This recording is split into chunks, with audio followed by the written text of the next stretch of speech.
Hi, and welcome to Accent Excellence. I'm Chuck Lionberger, and coming up we have a special show for you.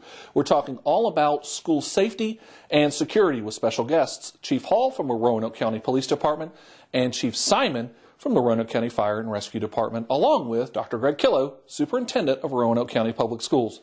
Don't go anywhere. A very special edition of Accent Excellence is next.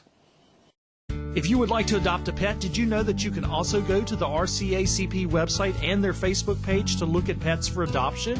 It's easy to do. Simply go to their website at rcacp.org or visit their Facebook page. Both sites include information and pictures of animals waiting to be adopted.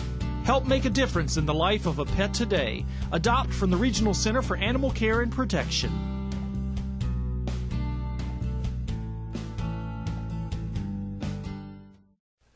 Hi, and welcome back. Joining me is Amy Whitaker. She's our co-host for Roanoke County Today. And, of course, I'm Chuck Lionberger, host of Accent Excellence. And we have some very special guests with us. First is Dr. Greg Killow, Superintendent of Roanoke County Public Schools, Chief Hall from the Roanoke County Police Department, and Chief Simon from Roanoke County Fire and Rescue. And so we appreciate everybody being with us. And we're talking today about school safety.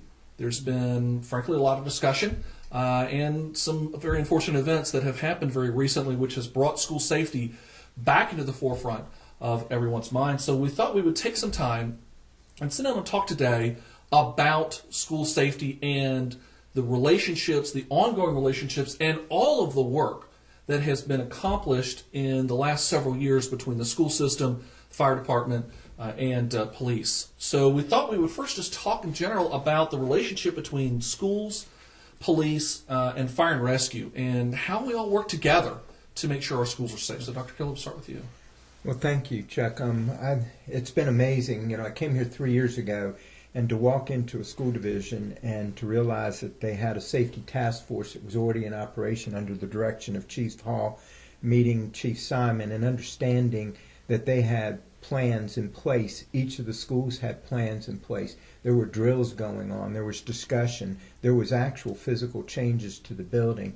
And the partnership is powerful, one that I've not seen any other place that I've been, but the communication between the departments and the power and the working relationship and the constant contact is just impressive. In Roanoke County, the police department is primarily responsible for providing law enforcement services to the schools. And the most basic way we do that is through the school resource officers. We have 10 SROs. They're assigned to middle schools and high schools on a permanent basis, and they rotate as they can through the elementary schools, so there's a presence there as well. You know, they're kind of working the day-to-day, coordinating with the school administration, the teachers and staff on site, handling day-to-day business, where police need to be involved in school incidents. They're interacting with kids. They're mentoring kids. Sometimes they're even in the classroom teaching. But we also work on a number of other levels. So our supervisors of our SRO program are coordinating with the school staff, the central administration staff, helping with updating crisis plans and drills and training for school staff and for our staff as well. And of course, myself, Chief Simon, Dr. Killow, work together frequently, a little bit higher level to make sure that the things that we want are occurring, throughout the county and throughout the system.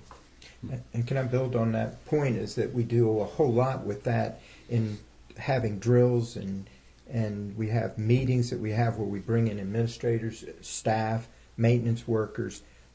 We work with fire, rescue, and police on these drills all the time. Like they said, going through crisis plans, walk around the buildings to check to see what is safe and unsafe. And Chief Simon, so you fire and rescue is very involved in our schools as well. Yeah, I think echo what Chief Hall said and Dr. Killow said, is that fire and rescue, we typically have come to the schools usually for a medical emergency over the years, maybe a student's sick, maybe a teacher, or we might have like a fire alarm, malfunctioning smoke detector, something like that. But what has happened since the school safety task force has taken on, we have fully integrated in our response. So when we come to the school, the administrators know our folks that are coming.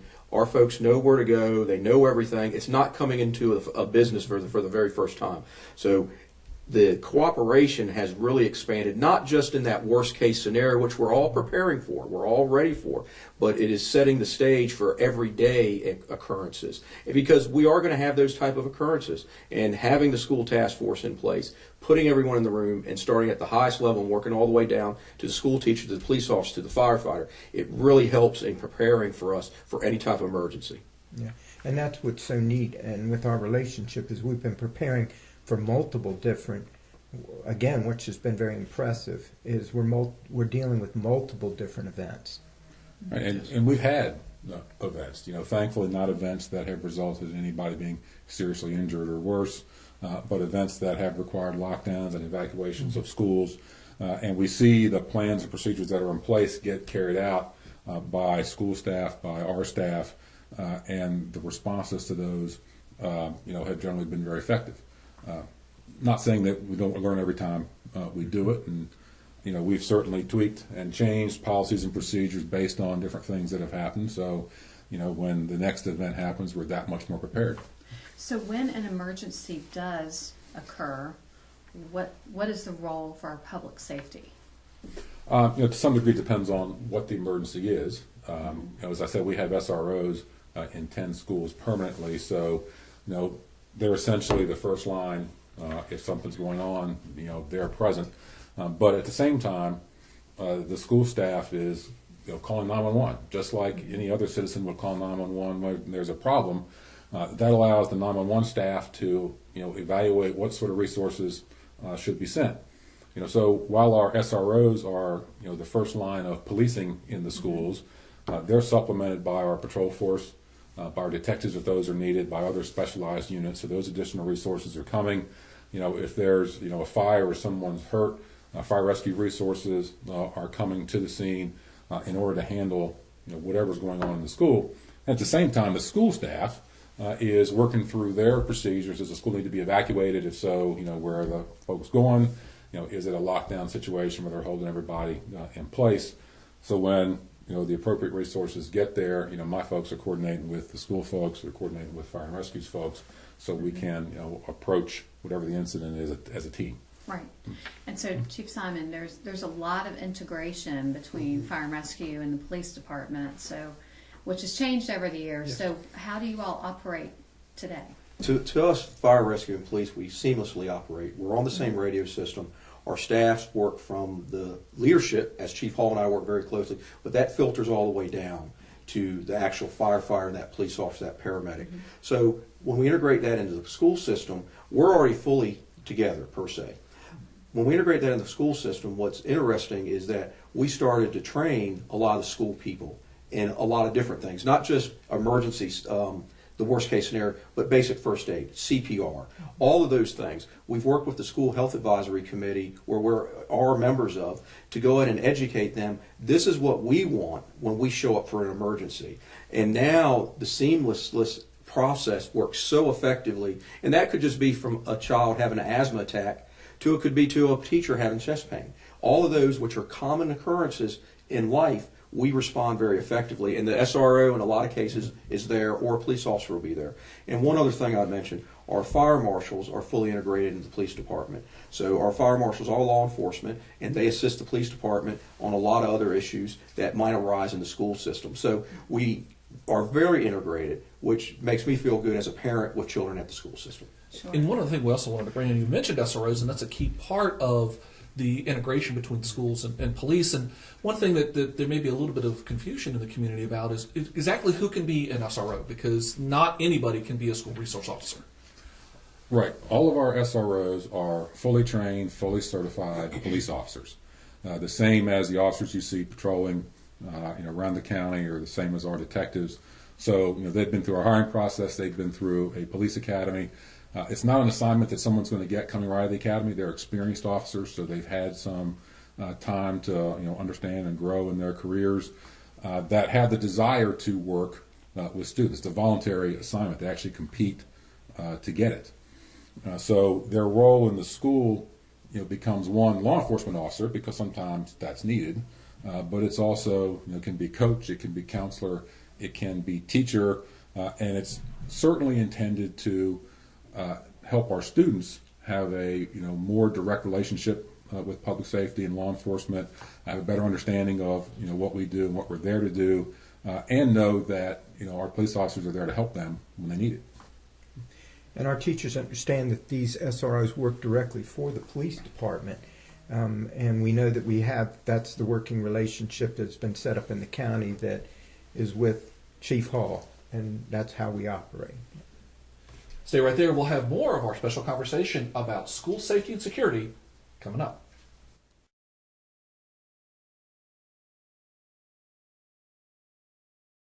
Welcome back. We're continuing our conversation about school safety and security. And folks, we wanted to talk now about the School Safety Task Force. This is a group that was created shortly after the disaster at Sandy Hook. And so we thought we would take a little time to reflect on what has been accomplished since then. And when you stop and think about it, Dr. Killow, there's been a lot that has happened as a result of the School Safety Task Force.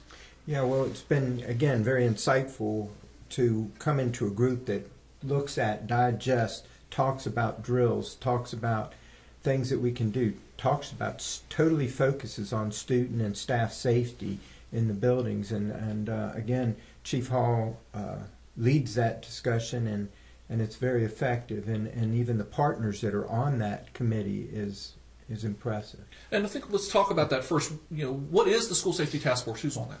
Well, a little bit of history. You mentioned we formed that shortly after the Newtown incident, which is accurate. That was really a few months after I came to Roanoke County. Dr. Keeler's predecessor was still the superintendent at that time.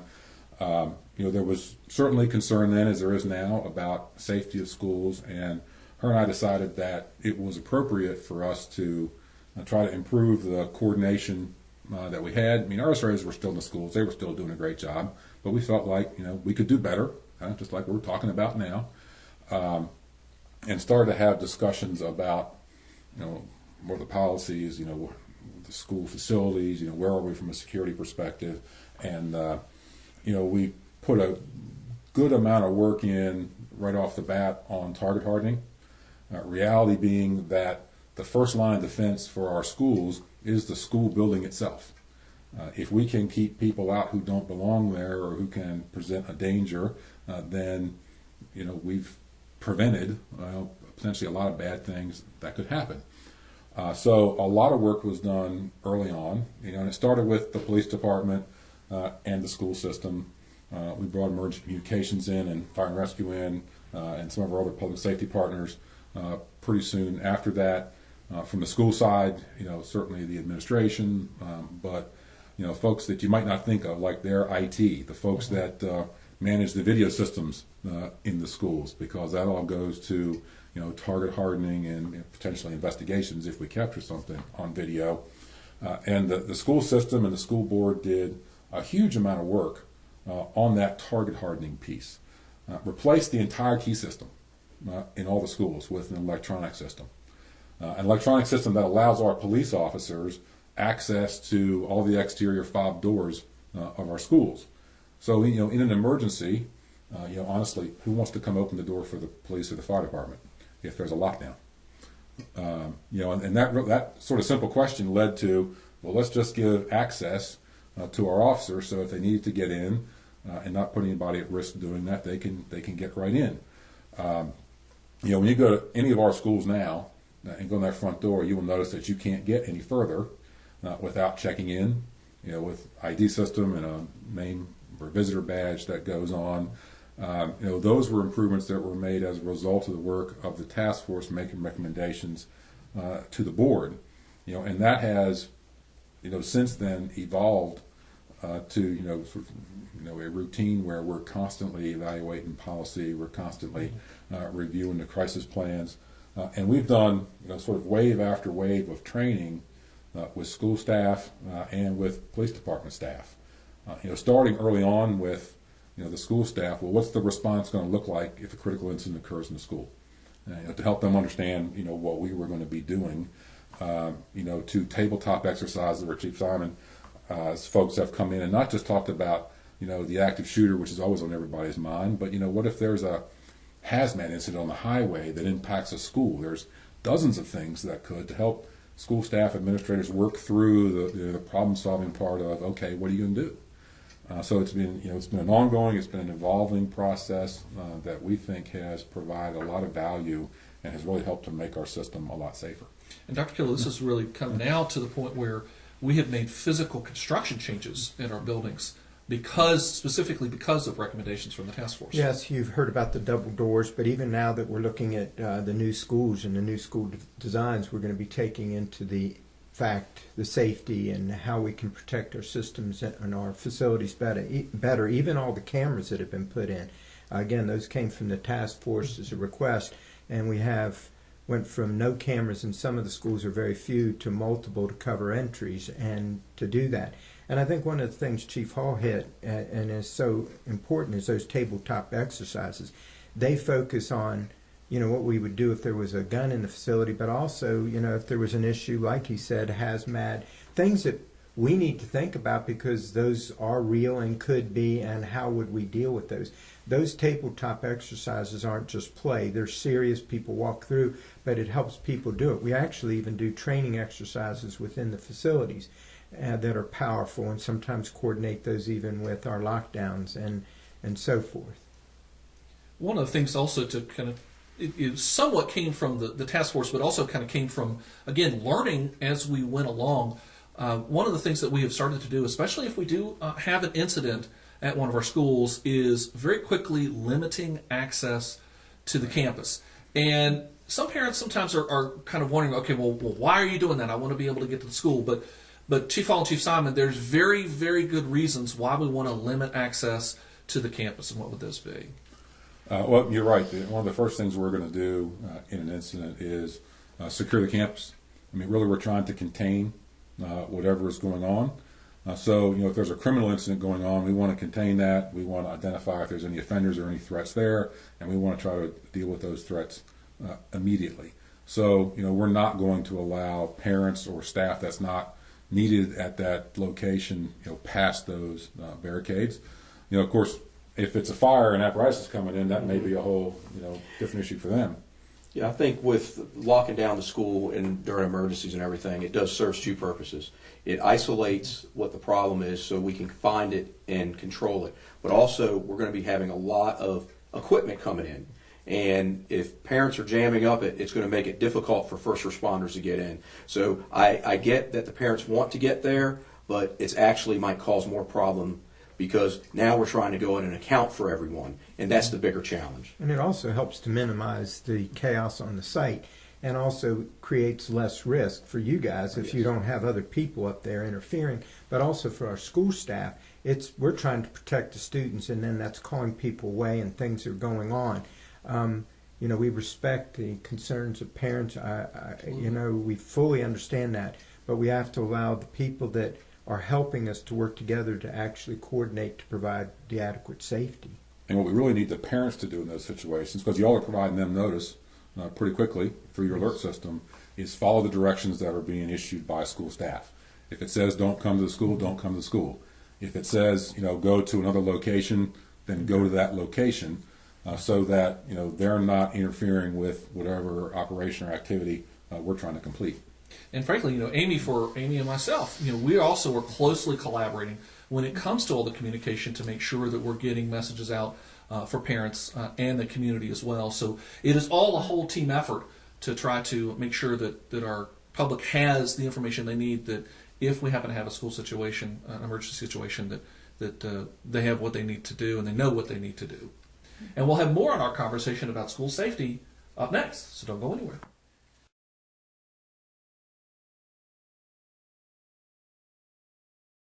Welcome back. We're continuing our conversation here today about school safety. So talk to us a little bit, gentlemen, there's changing nature of safety today. And, oftentimes we hear, even in some recent events at our schools, I think sometimes students think there's some jokes or it's fun to make threats. Talk to us a little bit, Dr. Killow, about why is it so important for students not to do that? Because it puts everybody at risk. It creates an environment where people start questioning, challenging things that are going on. we need to understand that those jokes are not taken as jokes. We take all of this seriously, and it's going to have implications both with discipline and law enforcement. We need to help students and parents and everybody, teachers, everybody understand that we can't have those kinds of conversations anymore. We can't say those things jokingly. We do need the input. You know, the thing was at the most recent incident, which was so powerful for us, was that when it was shared, those students immediately, and I applaud those students for coming forward immediately and sharing stuff with us. We're all in this about safety together. It takes the whole community, and it takes our community involvement. But I would urge parents, make sure you understand to tell your child, this isn't something we're going to play, because it takes so much resource, so much time, so much, it's a waste of time and of resources. Right. And Chief Hall, what Dr. Killow said, a lot of consequences. There are some criminal consequences that can occur. Right. It's a felony in the Commonwealth of Virginia to make a threat against a school or someone on a school property or school staff. When a threat is made, that somebody thinks maybe it was funny, it's not. We're going to investigate that. We're going to do everything we can to identify who did it. Our SROs and our investigators, by the way, have been very successful in identifying those responsible for the threats that have occurred in Roanoke County, and we're going to place the appropriate criminal charges, which, as I said, is generally a felony offense. So that has long-term implications for that person who's involved. Sure. Long-term, meaning for the rest of their lives, Right. probably. Right. Also, in relation to that, what can we say to parents? We know we're talking here about to our students and to our teachers, how, and our SROs, how they can make a difference in schools, but how about what happens at home? Parents have a tremendous role and responsibility in this. As we've discussed, we've put a lot of time and resources in target hardening the schools, training, procedures, but a lot of what happens starts at home. So some of that is, the parents' role in educating their children about what's appropriate and not appropriate, what rules are and what consequences are, and that's very, very important. Parents' job is also accountability. And I like to talk at community meetings, and I do somewhat frequently, point out that the U.S. Constitution, particularly the Fourth Amendment around search and seizure and privacy, applies to what we do as police officers. It absolutely does not apply to parents. Parents have the absolute right, and I'd argue even obligation, to violate their children's privacy, to know what's happening on their computer. If they have a smartphone, and I don't recommend that too early, make sure they know what's going on that smartphone, who their kids are associating with during school, after school, what's going on in their room. Parents have the right to look at all that and should be looking at all that. Are your kids going to like it? No. But it's really about protecting them. And think about, some of the things that happen online, where if a parent saw something inappropriate going back and forth over some sort of computer or social media and could intervene before it escalates or something really bad happens, they've potentially prevented their child from becoming a victim. They potentially prevented their child from becoming involved in something that could get them in trouble, like making threats. So it's really, really important that they do those things. And then, it's also important when parents receive information, from their kids or their kids' friends or whatever other source about, a threat or something, that's not right in a school, act on that appropriately.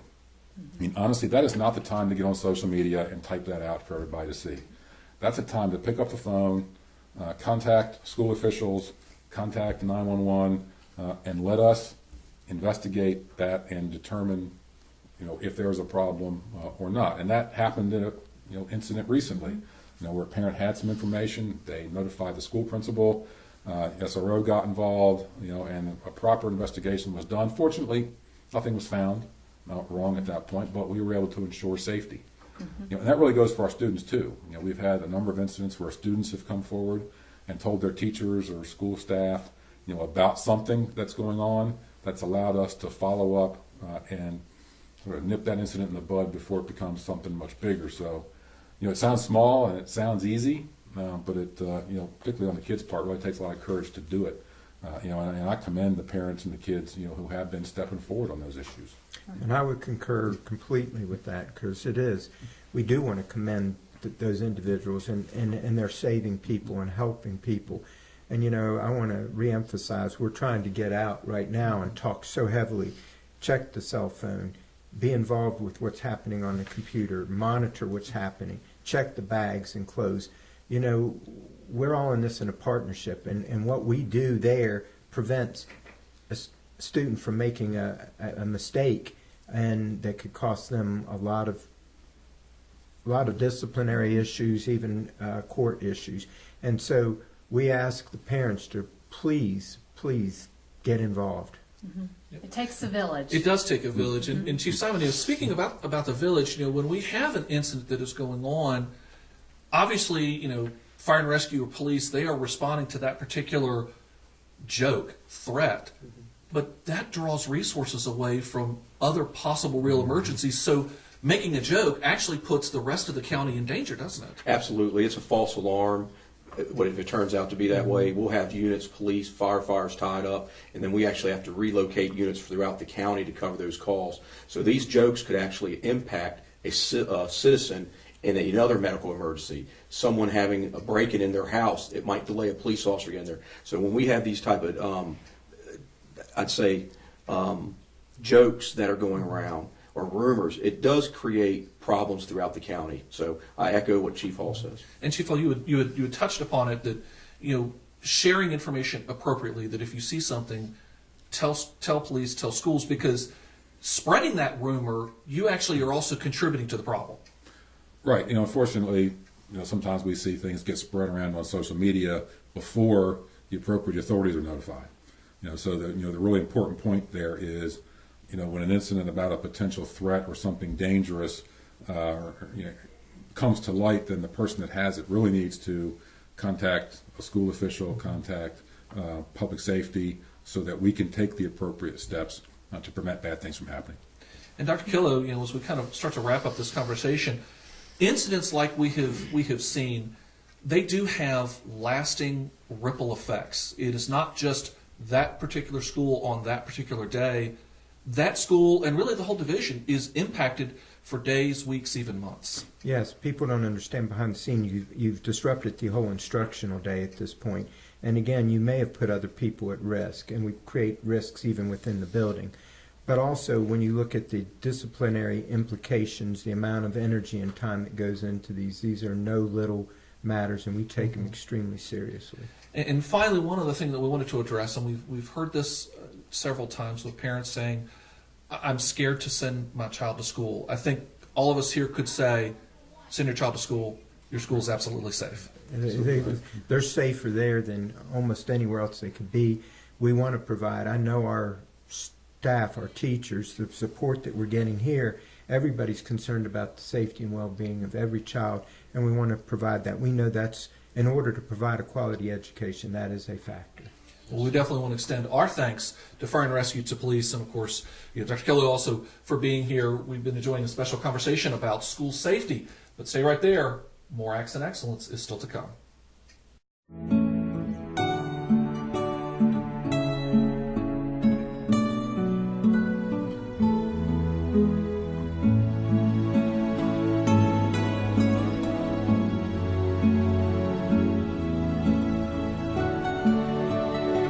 Cared then, I need you to care now.